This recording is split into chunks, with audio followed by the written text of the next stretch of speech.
Okay, so nandito na tayo sa Lab 1.6 or Lab 011, Message of the Day and Login Banners. Halos same siya dun sa Lab 010, pero dito is maglalagay na tayo ng mga banner. So, let's start from PC1. Let's configure the R1 gamit ang PC1. Desktop, terminal, okay. And punta tayo sa enable, conf and create tayo ng dalawang users.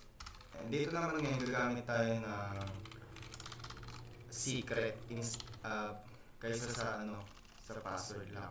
Secret Cisco username ccnp secret Cisco. Yan. Ito sa line ko 0 login local. So, reset natin. So, nakapag-create na tayo ng dalawang user na encrypted yung password. Okay, ngayon logout muna tayo. Tingnan natin kung gumagana yung ating users. So, username CCNA Cisco CCNA Cisco. Yun, pumasok.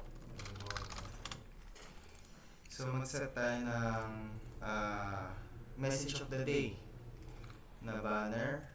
Ang laman ng banner natin is welcome to Packet Tracer.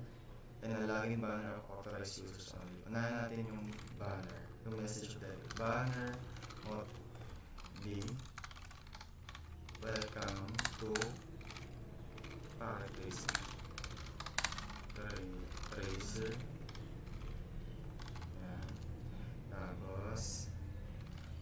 Banner login authorized users only,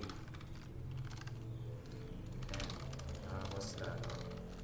So, nakita dito may welcome to Packet Tracers and authorized users only. CCNP, Cisco, ayan. So, message lang tayo. Yan, nandito yung ating dalawang users and nandito yung dalawang banner natin. Nag-display sila. So, yun lang naman sa lab